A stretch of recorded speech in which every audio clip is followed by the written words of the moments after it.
Anyway, we're going to go into ThorZaIN versus aLive. Right now, the score is 1-1 apiece. This is the rubber match, and the map will be Ohana. Oh my God, Bitter, I'm talking to you right now. 1-to-1 conversation. I can't wait for this match, man. This match is going to be so great. Do you know why? Because you, on your balance sheet, just said that Ohana has some of the best games. I'm so excited for this. Thank you so much, Bitter. End conversation. Of course, Greetorp is saying this because he helped design Ohana. If you actually look at Ohana and the thread they introduced it said special thanks to Greetorp. Let me get this straight, 100% straight, okay? The wonderful people at TPW, specifically Iron Man, is the one that designed this. Yeah. Okay, he switched over to ESV though, so it is ESV Ohana. But if you guys have ideas about maps, I would highly suggest you contact him because he is a brilliant map maker.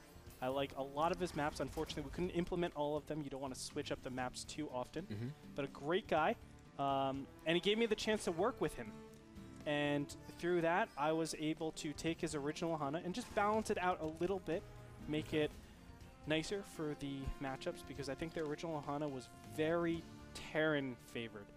Very, like, ridiculously Terran favored. You can actually hide Medivacs in the top left-hand corner, and your opponent would never know it's coming. Like, it's actually, in the opponent's ridiculous. base, there's like one island for a siege tank to just drop on. Yeah, it was crazy how good it was. So we balanced it up a little bit.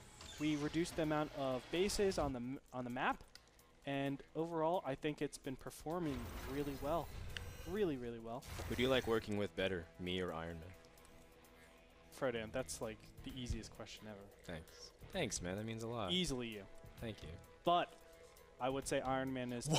You're such a troll. I thought I was being so nice. Now you've been hanging around Rotterdam too much. No, too much trolling. Dude, Iron Man is a pleasure to work with. He's very passionate about map making, which is very rare, I think, in the scene. Map making, really important. You can check him out at this show. I believe it's called Mappers, hosted by Nursky. So I think they have 5 episodes out already. You can check out him and everything else. Guys, let's introduce our players. It's been a long time since we talked about this game. Yep.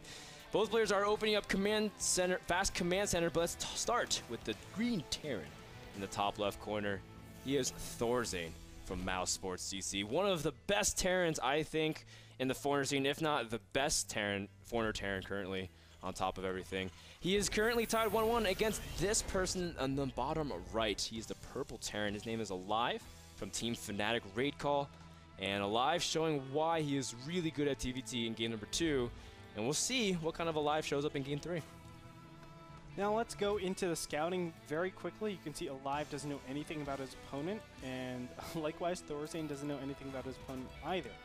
Both of them are doing slightly different styles. You can see that ThorZaIN has chosen to go a factory before his reactor, and aLive went the reactor before his factory. All it means is aLive is a little bit safer against a lot of different pushes, because getting that extra reactor, or the reactor a little bit faster, gets him the extra marine pump. It should be only like 1 or 2, but it's saying I'm really defensive against something that's a little bit more common back in the day, which was a marine Hellion push. It was very, very common to see that, but we don't see that anymore these days for good reason, a bunker stop set. But aLive is just getting that reactor to hold off against any shenanigan like that. You know, that build still hangs around. I remember TLO used to do it back when he played Terran.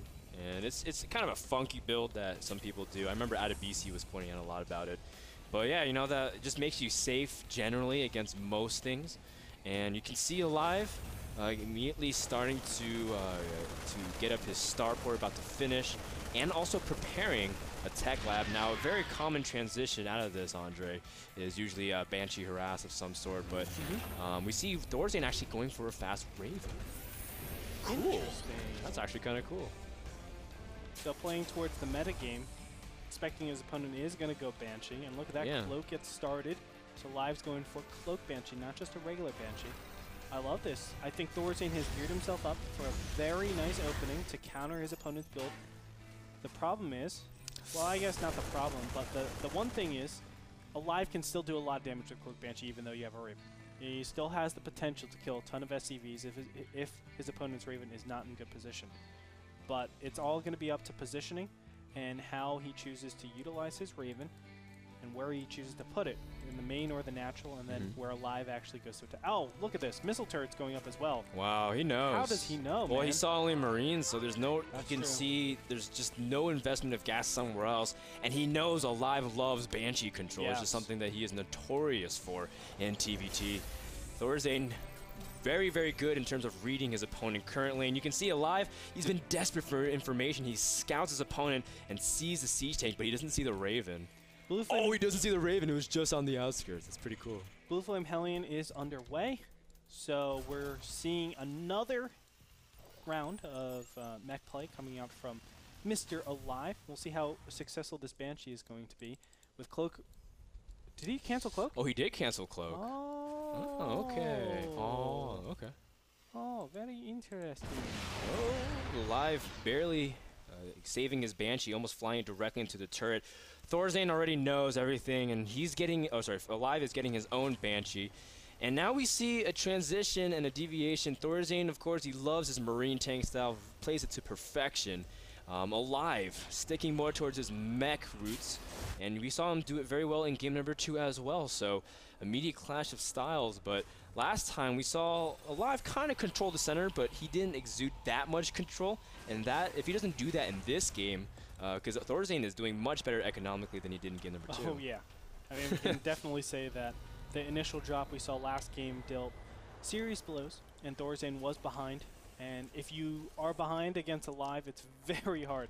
He's one of the players. He was actually said to be one of the top Terrans in the world. So if you're behind against him, behind me, of course. Yeah. Oh, I don't want to get into that right now. Oh, man, the Banshee almost getting taken out here by the Marines. And that Banshee is very valuable because it represents time on the starport as well as gas. Especially if you're playing mech, you don't want to lose that gas advantage in any shape or form. So Banshee being recalled immediately. ThorZaIN has a pretty intimidating force here. There's not much from aLive out just yet. He's got his own batch of Marines, but he only has really 1 or 2 tanks compared to ThorZaIN's 4. And ThorZaIN scans and sees. aLive doesn't have that big of a defense attempt here. aLive just about to get siege mode. It's just about to finish. I like what ThorZaIN is doing here. It actually commits a lot of defenses in the early game stage. Normally, aLive likes to have map control. If he has map control at this point, he actually puts down a command center. That's true, yeah. And now that he has, you know, to worry about all this harassment through multiple places, you can see a factory actually is in the worst place possible. Well, all of a sudden it's like, okay, all my minerals and gas actually goes towards defending, getting a ton of units. But here we go. Oh my gosh, these Hellions. Oh. Will the supply depots raise in time? Yes, they will. Yeah. ThorZaIN's too good for that. I mean, and aLive, it was a good idea too. You're just making sure to keep it accountable. And you see that aLive ultimately just wants to assume map control, sending an alien to that third base, killing off any straggling Marines. And at this point, ThorZaIN, some really important upgrades are going to finish stim and combat shields, but he knows that ultimately he needs to outpace his opponent because he's not going to have map control forever. Excuse me, this is actually 4 factories. When you go 4 factories, almost always you have some sort of timing push, and he's going to hit it right now. Now ThorZaIN is in a tough position. He has a good amount of siege tanks, but not a great amount of siege tanks. Yes, he has a lot of production here, but he stopped with the siege tank production. That's pretty tough because he needs those siege tanks to actually defend against this incoming push. And look at this, aLive is going to circumvent the vision of ThorZaIN. With this watchtower, he thinks he knows everything that's coming, but oh man, ThorZaIN does have a Marine over here, so he will spot out what's going on. Yeah, he sees it, and he has a pretty good idea of it as well, and he also has some pretty good upgrades that will line up. He's making Marauders as well to handle this. Man. But that Raven... How does he handle this? Oh my gosh, and he's going to let the units go right around. This is terrible. aLive's going to take great position, and it's a base trait that we will see. Oh, ThorZaIN trying to see if he can rush to his opponent's base, and he lets the Hellions up the natural ramp, but not the main, and he's trying to see if he can corner them based off of the point defense drone drops, 2 of them, in fact, from aLive. And ThorZaIN, he's not going to be able to hold too long back at home, but he's about to go to the natural. Now, aLive does have a couple tanks, and aLive, he's the one that certainly has a supply advantage as the army supply is vastly in favor of aLive. Great decision making by aLive, just evacuating that natural, not trying to take that position, and ThorZaIN is cut. He cannot push forward. There it is. GG. And aLive will take Game number 3 and the series. Very well played on Ohana. Yep. aLive showing why he should be IPL4 champion. I mean, honestly, he won 3 series in IPL4 over Ganji, Marine King Prime, and Pult, of course, yes. the person that ThorZaIN also beat. So showing his DVT is very good. He maintains a pretty good win rate. We were saying his win rate was 75%. Now, I want to bring up an interesting statistic. In 2012, ThorZaIN, if he won game number 1, he would go on to win the entire series 100% of the time.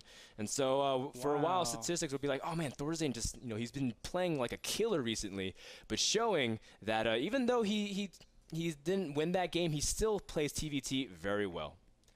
Yeah, and that being said, congratulations to aLive. Even though ThorZaIN did fall, he was. Our hearts broke a little bit. Yeah, and we did pick aLive to win, but in the end, ThorZaIN did fall just short. We'll have to see if he's able to come back next week. Guys, that game was brought to you none other than iBuyPower and thank you so much to them for sponsoring NASL Season 3. Go to iBuyPower.com to buy your pre-assembled PC. I'm going to get mine really soon. We'll be back with a special guest as well as our next series of the day. Don't go anywhere. More action from Division 4 coming up next.